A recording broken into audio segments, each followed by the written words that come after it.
1867년 11월 15일, 양력으로는 12월 10일 밤 8시경에 누가 오미야의 대문을 두드립니다. 반막푸파 지역이 아니었나 싶어요. 그래서 이제 안심을 했던 것 같습니다. 이날 오미야를 방문한 무사는 모두 7명이었다고 알려져 있습니다. 오미야도 위험했죠.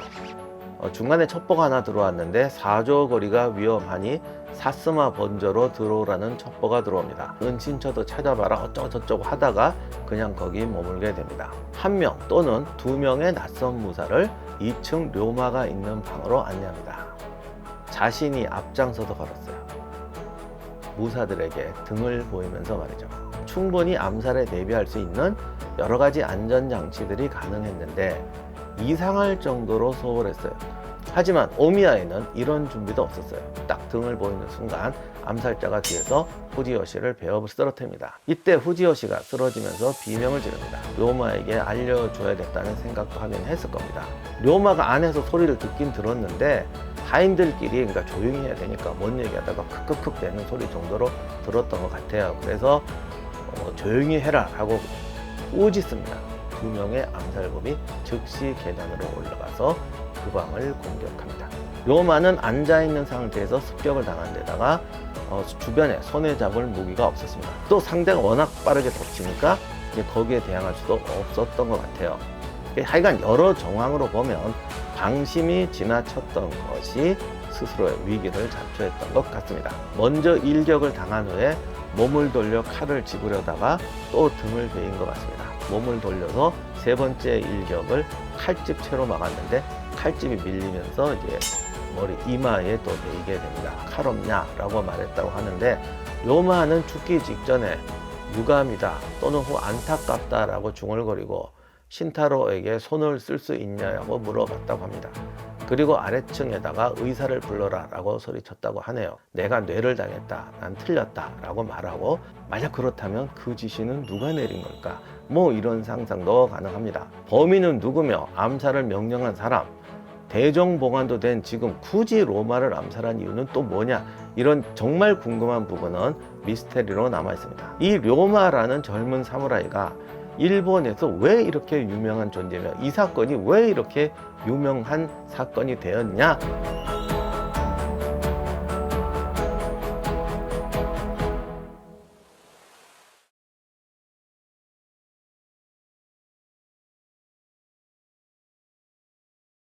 안녕하세요, 임영환입니다. 사카모토 료마 암살 사건 제3부 료마를 죽인 범인은 누구일까? 일본 사회에서도 엄청나게 논쟁이 많은 내용이고 아직까지 정확한 답은 없어요. 그러나 정확한 답이 없다기보다는 모두가 납득하는 답이 없습니다. 오늘 제가 무슨 얘기를 해도 역시 여기 납득하지 못하는 분들이 계실 텐데 어쨌거나 결정적인 증거가 없기 때문에 그렇습니다. 그러나 증거가 아주 없는 것도 아니에요. 그래서 오늘은 미리 말씀드리지만 제가 무슨 암살범의 수기 그런 거 가지고 있는 건 아닙니다. 기존에 있는 설들을 검토해 보고 그 중에서 제일 합당한 설 또는 사람들이 왜 이런 설을 주장하게 됐는지 이런 것들을 하나씩 살펴보도록 하겠습니다. 료마 암살설에 대해서는 최소 7가지 설이 있어요. 많기도 하죠. 첫 번째가 유명한 신선조설, 빠질 리가 없지 여기. 두 번째가 교토 견회조 설이라는 건데 이게 견회조라는 것은 순찰대라는 뜻입니다. 앞으로는 교토 순찰대라고 부를게요. 세 번째는 그날 같이 살해됐던 나카오카 신타로 설입니다. 이건 2개로 나눠지는데 신타로가 료마랑 말다툼하다가 뵀다. 원래 둘이 약간 정치적 의견이 조금 다른 게 있었거든. 다른 하나는 그 다른 정치적 의견 때문에 정작 목표는 료마가 아니라 신타로였는데 료마는 이제 덤으로 베어졌다. 이런 설이 있습니다. 그 다음 설이 얼음위사설. 이거 지난번 영상 때 처음 영상 때 교토에서 신선조가 이렇게 죽이고 이랬던 테러 사건 벌어졌던 현장이라고 해서 그 새집 모양의 그런 팻말 있다 그런 얘기 말씀드렸죠.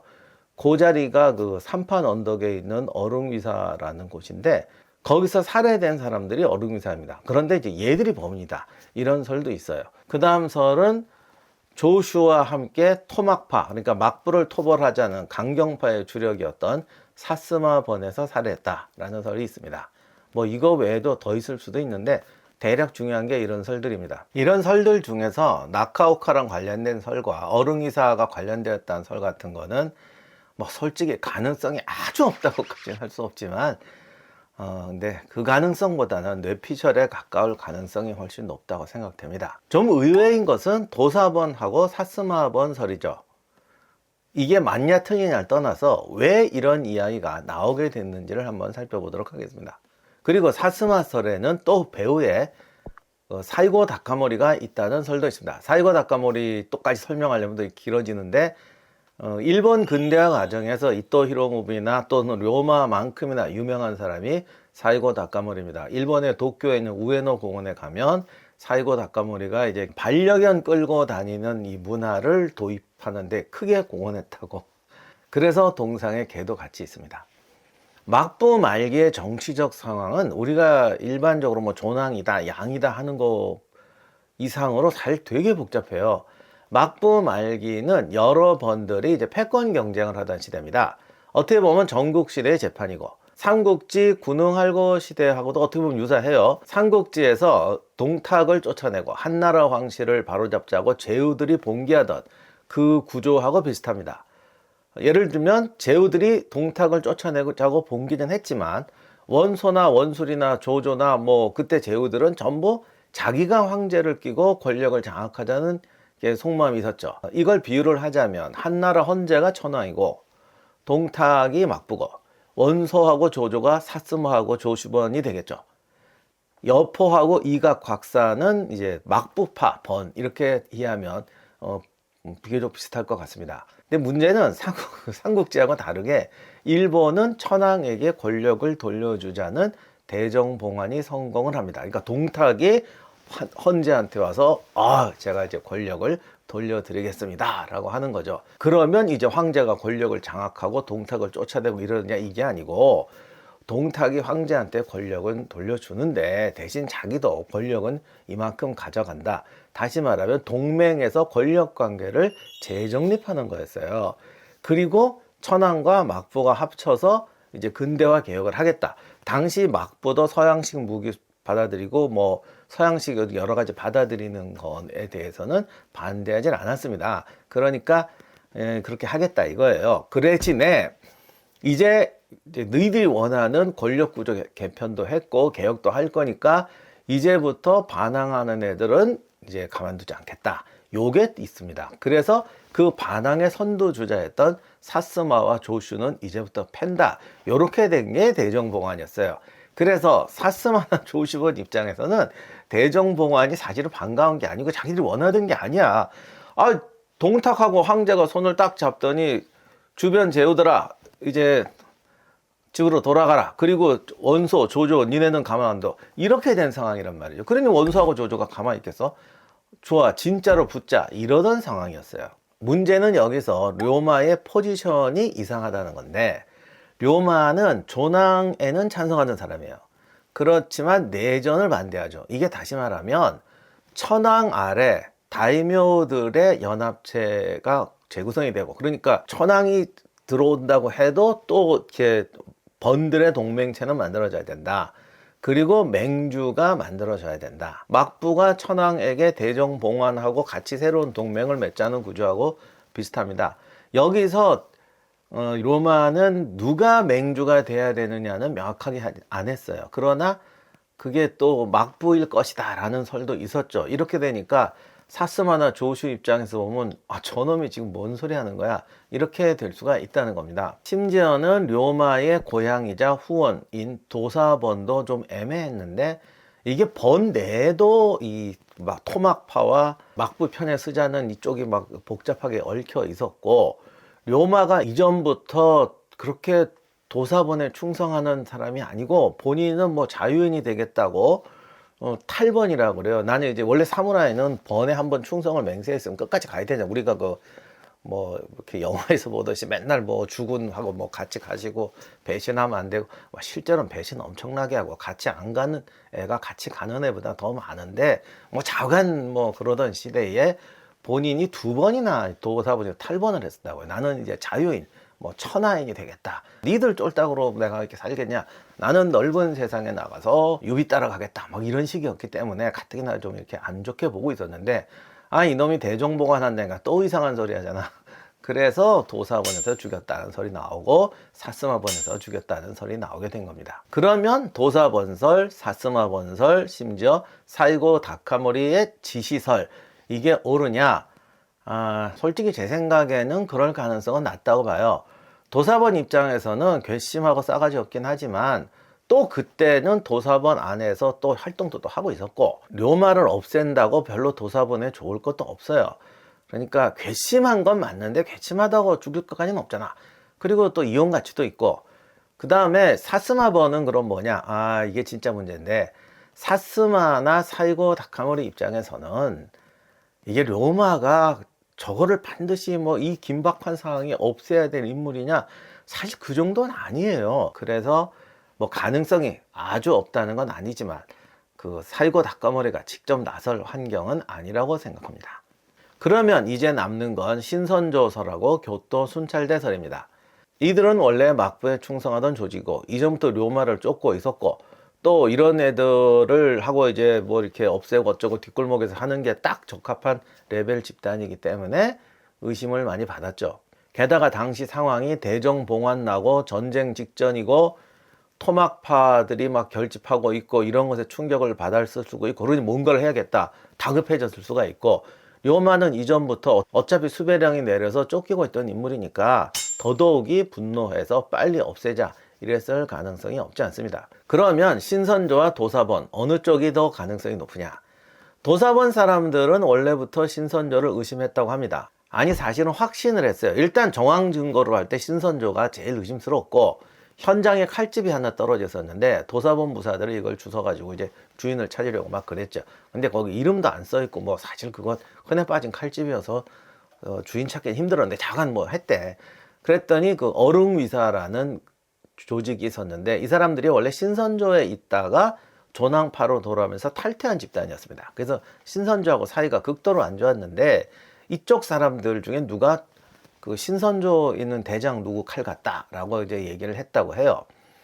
그런데 이것도 좀 의심스럽긴 한 게, 어릉위사는 신선조하고 원래 원수지가 아니고 이미 이들이 신선조의 암살 타겟이 돼 있었습니다. 그래서 료마가 죽고 3일 후에 어릉위사가 이제 신선조한테 이제 크게 당합니다. 도망쳤던 그 어릉위사 생존자들이 또 이제 신선조가 뭐 이랬다는 거 내가 들었다 이런 식으로 자꾸 이제 보고를 해서 도사본 사람들은 이거를 굉장히 신뢰를 했다고 하는데, 어릉위사하고 신선조는 지금 거의 죽고 죽이는 상황이었기 때문에 뭐 칼집 아니라 뭘 갖다 줘도 이렇게 했고, 그리고 신선조한테 당했으니까 더더욱이 이제 도사본 사람들한테 료마 범인이 신선조라고 말했겠죠. 그럴 가능성이 높습니다. 하여간 덕분에 어릉위사가 범인이란 설까지는 나왔는데, 아무튼 이 어릉위사설하고 신선조설은 요즘에는 거의 부정되고 있습니다.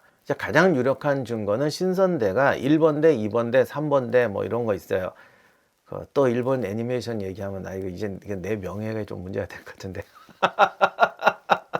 그 일본 애니메이션 중에 블리치라고 있잖아요. 거기 보면은 뭐 1번 대장, 2번 대장 해갖고 뭐 대장도 쫙 깔아놨잖아. 신선조 1번대, 2번대에서 힌트를 얻은 것 같은데, 아무튼 그런 식으로 1번대, 2번대 하고 몇 번대까지 있었어요. 그 중에서 그 대장 중에 몇 명은 오래 살아남았거든요. 그리고 회고록도 쓰고 뭐 신선조를 알리는데 노력을 많이 했습니다. 그래서 사실 이 별거 아닌, 별거 아니라고까지 하긴 그렇지만 하여간 뭐 유명해진 건데, 만약 자신들이 료마를 죽였다면 그거를 분명히 얘기를 했지 끝까지 뭐 숨길 상황은 아니에요. 그렇기 때문에 이거는 신선조일 가능성은 거의 없다고 봅니다. 마지막으로 교토 순찰대설인데, 사실 이거는 현재는 가장 유력하게 받아들이고 있고, 그리고 이제 결정적인 게 이게 자백을 했어요. 교토에 있던 이 교토 순찰조라는 조직은 사실은 신선조하고 그냥 비슷한 조직입니다. 거의 같은 성격의 조직이고 막부 휘하의 조직이었는데, 신선조보다 덜 유명한 게 얘들이 실력이 좀 떨어졌다는 설이 있고, 이렇게 신선조처럼 이렇게 좀 A급들로 모아보려고 그랬는데 잘 안 됐다 그런 설이 있고, 사실은 뭐 신선조나 그거나 그게 그건데, 이게 신선조 사람들은 이제 오래 살아남아 가지고 이렇게 이렇게 저기 뭐 해가지고 유명해졌고 순찰조가 좀 당시에도 조금 딸리긴 딸렸던 것 같아요. 그랬는데 료마가 죽은 후에 결국 이제 내전이 벌어져요. 이것도 복잡한데 나중에 이제 보신 전쟁이라고 벌어져서 이제 보수파, 막부파와 천황파가 이제 대판 한번 붙는데 막부파가 패하죠. 이때 1869년에 정부군의 순찰대 대원 한 명이 이제 포로가 됩니다. 이 사람 이름이 이마이 노부오라고 하는 사람인데 이 사람이 이제 신문을 봤다가 료마 암살은 자기들 범행이라고 고백을 했습니다. 그런데 이것도 그 당시에 료마 암살을 자기들 했다 그러면 이게 오히려 더 가중처벌 받고 그때 도사본 사람들은 료마 복수를 하겠다고 난리치고 있었고 이 사람은 지금 반란군으로 포로가 된 상황이기 때문에 뭐 예를 들면 살기 위해서 내가 옛날에 그 뭐 천황의 밀정이었어요. 반대로 료마가 죽을 뻔한 거 내가 살려줬어요. 이런 얘기는 할 수 있지만 자기가 이게 죽였다라고 할 거는 아니거든. 물론 이제 그 사건이 미스테리로 남아 있으니까 이제 그걸 밝히는 조건으로 좀 살려주셔 이렇게 할 수도 있다고는 보입니다만 아무튼 이게 굳이 자랑할 일은 아닌데 이제 그 사건 얘기를 했어요. 그리고 자기는 그때 이제 살해조가 아니고 망보는 사람이었기 때문에 실제 안에 들어가서 무슨 일이 난지 잘 모른다. 그리고 그 당시 같이 갔던 암살조 애들은 이번 전쟁에서 다 죽어서 생존자가 없다. 뭐 요 정도로 하고 넘어갔습니다. 그래서 그때는 별로 대대적인 더 자세한 조사도 안 했던 것 같아요. 그런데 30년이 지나고 1900년에 이마이가 이제 노인이 돼서 죽기 전에 고백을 하는데 자기가 사실은 살해조에 있었다. 그래서 자기가 직접 로마를 뵀다. 그리고 자기 말고 한 명이 더 생존해 있다. 하지만 그 사람 이름은 못 밝히겠다. 뭐 이렇게 이제 말을 했습니다. 이 고백이 또 유명해졌는데 그 다음에 그 소위 숨은 생존자 중에 한 명이라고 하는 와타나베 아스시라는 사람이 죽기 전에 가족들한테 이제 뭐 이런 얘기를 했다 해서 또 하나 이제 스토리가 터집니다. 그 내용은 이마이가 했던 내용과 거의 비슷한데 뭐 이게 디테일한 게 좀 달라요. 올라갔던 사람이 뭐 다르고 이마이 뭐 넌 너 아니잖니 뭐 이런 얘기도 있고 그리고 칼집을 떨어뜨린 사람이 누구냐가 이제 두 사람의 증언이 서로 달라요. 뭐 하여간 그런데 와타나베 아스시의 증언에 의하면 그때 참여한 사람은 총 7명이었고 아래층의 대기였던 사람이 2사람이다. 그리고 5명이 올라갔다. 뭐 이런 하여간 이런 얘기가 있습니다. 그래서 이것도 뭐 믿네 마네 뭐 여러 가지 설이 있지만 어쨌든 지금 일본 학계에서는 대체로 이 설이 제일 타당성이 있다라고 보는 것 같아요. 다만 그래도 의문은 남죠. 이게 순찰조의 단독 행동이냐? 순찰조의 단독 행동이라면 왜 그랬느냐? 배후는 없느냐? 뭐 이런 얘기가 이제 의문이 안 풀리고 있습니다. 근데 특히 이제 로마 암살 사건에서 제일 중요한 게 순찰조가 범인이라고 믿는 사람들도 배후가 이제 궁금해서 난리가 나는 거야. 그리고 배우가 궁금하다 보니까 이제 사이고 나카모리 같은 거물까지 등장하게 되는 건데요. 여기서 왜 로마가 이렇게 배우설이 자꾸 나오고 이 이상한 여러 가지 설이 자꾸 나오느냐라는 건데 가장 기본적인 이유는 로마가 좀 부풀려져서 그렇습니다. 그래서 로마가 살해됐다는데 이게 신선조나 순찰조는 좀 격이 안 맞는 거지. 아니 쟤들이 저런 거물을 그냥 이유 없이 죽인다는 게 말이 돼. 이렇게 되니까 이제 사람들이 이게 마음에 안 드는 건데 그거는 거듭 말씀드리면 로마가 너무 이제 좀 이렇게 과대평가가 돼서 그래요. 그러니까 로마급이면 딱 순찰조나 신선조가 죽여도 이상할 게 하나도 없는 거죠. 그리고 이게 이유가 분명치 않다. 예를 들면 대정봉환도 하기로 했는데 막부에서 왜 굳이 로마를 죽이느냐. 그리고 순찰조에서 로마한테 이제 우리 너 이게 끝났어. 우리 세상 다 이렇게 됐으니까 옛날에 수배령 때리고 추격하고 이런 거 이제 없던 걸 하자. 뭐 이런 말까지도 죽기 전날에 왔다는 이야기까지 있습니다. 그런데 이제 가만히 생각해 보면 당시는 양입하나 막부가 모두 대흥분 상태였어요.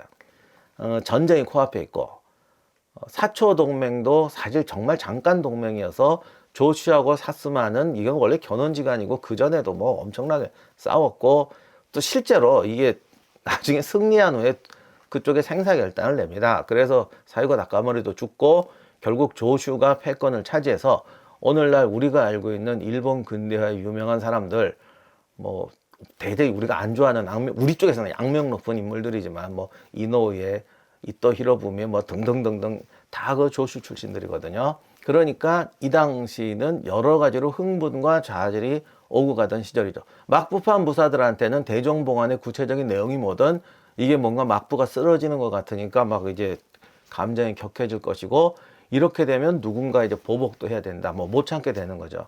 여기서 하나 중요한 게 있는데, 전에 링컨 세상의 암살 사건을 보면 뭐를 막기 위해서 하는 암살이 있고, 이미 다 끝났어. 이제 끝났어. 이럴 때 벌어진 암살이 있어요. 사실 이러다 보니까 이제 엉뚱한 형편없는 경우 이런 게 나오는 건데, 예를 들면 링컨 암살. 남북 전쟁 중에 링컨을 죽이겠다는 음모도 있었고, 그 암살범들이 실제 그런 행동을 했었죠. 근데 중요한 건 남북 전쟁이 끝났어요. 이게 또 내전이다 보니까 끝나니까 이제는 다 없던 일로 하고, 오히려 남부 사람들도 이제는 이제 승부에서 졌다, 막 이렇게 되는 거죠. 그러니까 보통 사람들, 합리적인 사람들 입장에서 보면 이제 끝난 거예요. 그런데 원래 이런 거 암살 추진하고 끝까지 가는 사람들은 원래 감정이 좀 질긴 사람들이 하거든. 그러니까 우리가 실제로 암살 같은 걸 정상적이고 합리적인 사람이 누가 해? 다 그런 건 아니지만 좀 그런 경우가 많잖아요. 집요한 사람들. 링컨 암살범 애들도 집요하거나 아니면 좀 자기 도취증 있는 사람들, 이런 사람들이 하죠. 그러니까 보통 사람들 입장에서는 다 끝났다 싶을 때 한다고. 이걸 이제 극적인 뒤끝이죠, 진짜. 그래서 암살은 절반은 뒤끝이에요. 그래서 방비가 허술했을 수도 있어. 아무튼 로마 사건 같은 것도 그런데, 우리가 이제 후대 사람들이 보면 이제 뭐 이렇게 다 끝났는데 뭐 신선조나 순찰대가 공격을 왜 그러는데, 딱 이런 사람들이 그 뒤끝이 있거든요. 그래서 그랬을 수도 있고요. 그리고 솔직히 우리가 모르지만 어떤 개인적인 뭐 원한이 있을 수도 있어요. 우리가 모르는. 아무튼 이런 뒤끝 증후군, 뭐 기타 등등 이런 거 하면은 로마 암살이 가능하다는 것도 납득할 수가 있습니다. 그러면 얘들이 그 순찰조나 신선조가 좀 거물을 노리면 되지 않냐? 그게 애들이 무슨 사이고 닭가머리 근처에나 가겠으며 이또 히로부미 근처에나 가겠냐고요. 사실 얘들 그냥 깡패 조직에서 조금 한 수준밖에 안 돼. 걔들이 뭘 하겠어. 그러니까 자기들이 보기에 가장 높은 수준이 정도면 로마인 거예요. 그리고 사실 로마는 관료도 아니고 뭐 든든한 배경이 있는 것도 아니고 도사본하고도 좀 껄끄러운 관계고, 그 바닥에서 어느 정도 명성은 있지만 이게 자유분방하게 설치는 사람이란 말이죠. 왜냐하면 또 너무 뒤에 빽 있는 사람을 해치우면 이게 또 뒷감당이 안 돼요. 그러니까 본보기로 노리고 자기들도 피해 덜 받고 뭔가 그래도 막부나 또는 전국을 위해서 자기의 신념을 위해서 뭔가 도움이 될 것 같은 일을 할 만한 그런 타겟으로는 딱 좋은 그 레벨인 것 같아요. 제가 여러 서를 보다 보니까 또 이 로마를 존경하는 사람은 어떻게 순찰대 신선조급 애들이 이분을 건드리느냐 이렇게 생각하는 분도 있는 것 같은데, 제가 봤을 때는 딱 맞아. 좀 모든 정황이 그럴 가능성이 높다고 보입니다. 그런데 이제 제가 이렇게 말하니까 로마 과대평가설이 맞는 게 아니냐 이렇게 생각하시는 분이 계실 것 같습니다. 그런데 사실 그렇다고 해서 제가 로마가 형편없는 인물이라는 건 절대 아니에요. 진짜 그 정도는 아니에요. 그러면 역사적으로 로마는 어떤 인물인가, 그리고 어떤 평가가 적절한가, 여기에 대해서는 다음 편에 살펴보도록 하겠습니다.